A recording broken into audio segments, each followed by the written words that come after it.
but I already tried.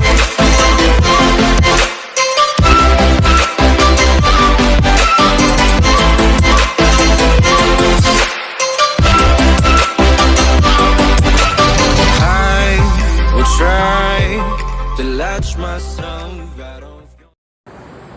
Bismillahirrahmanirrahim. Assalamualaikum warahmatullahi wabarakatuh.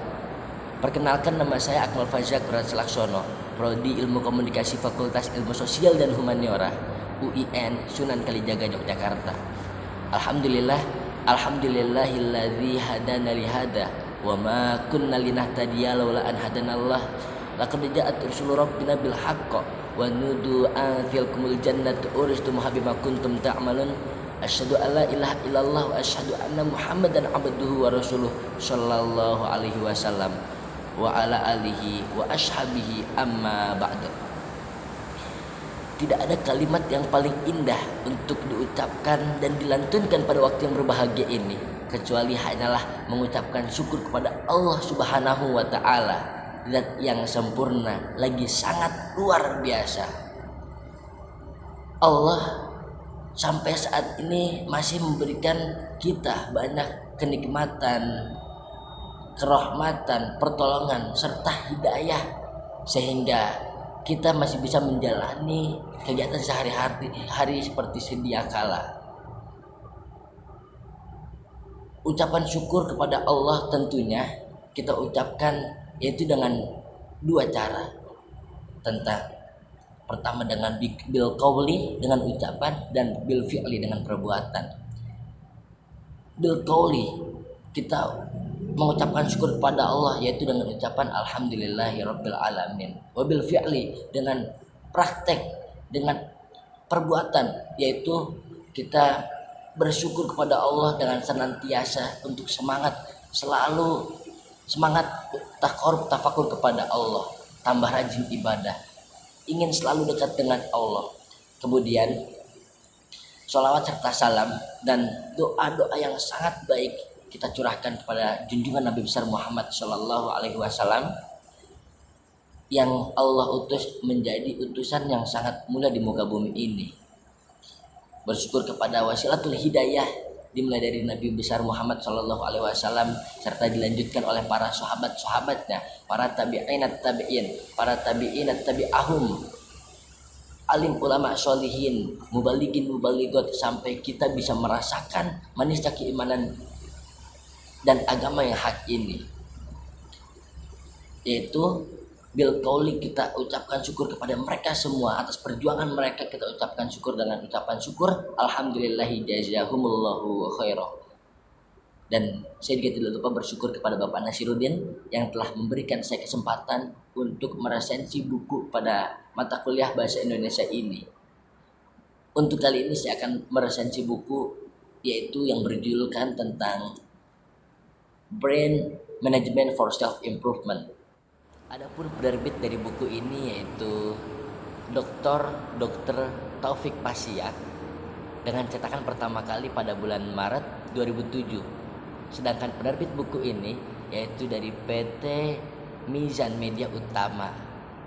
Dan buku ini berisikan di dalamnya yaitu ada 59 bab dan 251 halaman.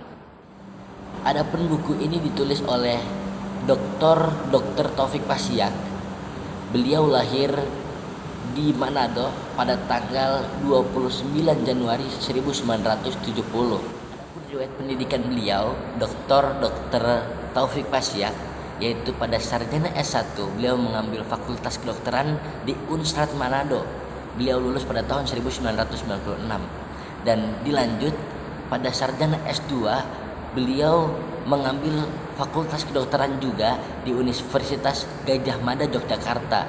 Beliau lulus pada tahun 2004. Saat S2 pasca sarjana tahun 2003 beliau ngambil di IAIN Makassar, dan selanjutnya sarjana S3 pasca sarjana beliau mengambil di UIN Sunan Kalijaga Yogyakarta, dan beliau berhasil lulus tahun 2009 dengan cum laude. Kemudian beliau juga aktif mengikuti organisasi-organisasi, baik organisasi ilmiah maupun organisasi masyarakat. Organisasi ilmiah diantaranya pertama beliau menjabat sebagai penasihat Badan Neuroscience PP Muhammadiyah Jakarta mulai dari tahun 2013 sampai sekarang. Dan selanjutnya beliau juga menjabat sebagai Sekretaris Jenderal atau Pimpinan Pusat Masyarakat Neuroscience Indonesia, Perkumpulan Ilmuwan Otak Indonesia, yaitu pada tahun 2011 sampai sekarang. Dan beliau juga menjabat sebagai konsultan senior Center Neuroscience of Health Spirituality di UIN Sunan Kalijaga Yogyakarta pada tahun 2010 sampai sekarang. Beliau juga aktif mengikuti organisasi sosial kemasyarakatan, yaitu beliau pernah menjabat sebagai Sekretaris Umum Majelis Ulama Indonesia Provinsi Sulawesi Utara, yaitu mulai tahun 2007 sampai tahun 2013. Beliau juga pernah menjabat sebagai Ketua Muhammadiyah Kota Manado mulai tahun 2000 sampai 2005 dan 2005 sampai 2010, 2 periode.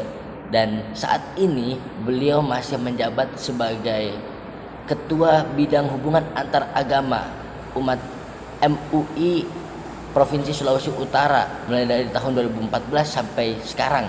Dan beliau juga menjabat sebagai penasihat FKUB Provinsi Sulawesi Utara mulai dari tahun 2012 sampai sekarang.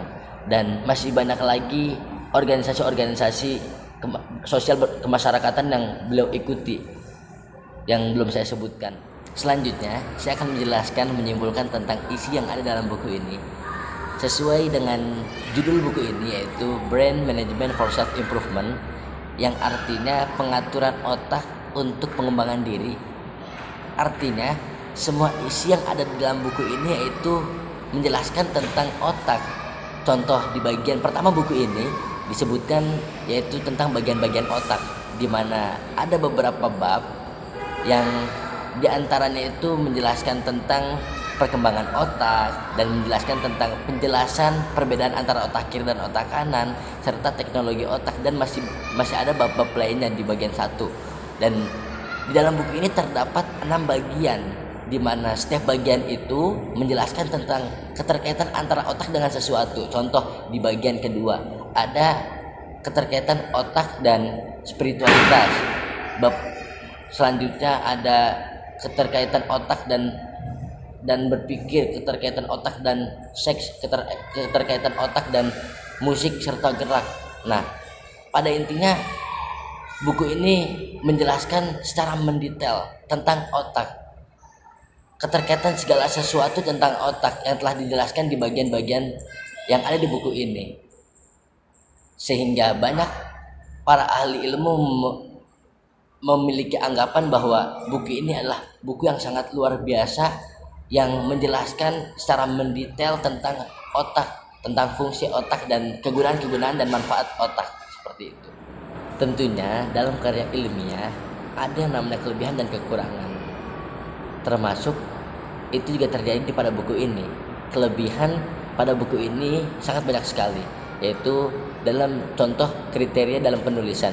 Tulisan buku ini sudah sangat rapi dan jelas, tersusun dengan rapi, dan dalam buku ini terdapat gambar yang bisa menjelaskan untuk memahami setiap bab materi yang telah dijelaskan. Dan buku ini benar-benar bisa mengembangkan pola pikir para pembaca, juga bisa membangkitkan jiwa dan karakter para pembaca dengan secara detail. Kelemahan buku ini sangatlah dikit, dalam arti buku ini hanya memiliki kelemahan dalam konteks kertasnya saja. Kertasnya yang kurang tebal, tipis. Hal itu menjadikan print-printan tembus pandang antara halaman satu dengan halaman yang lain. Seperti itu kekurangan dan kelebihannya. Baiklah, itulah tadi sedikit pemaparan resensi buku yang berjudulkan tentang Brain Management for Self Improvement. Semoga bermanfaat untuk kita semua dan terkhusus untuk para penonton yang menonton video ini dari awal sampai habis. Akhirul kalam, billahi taufiq wal hidayah. Wassalamualaikum warahmatullahi wabarakatuh.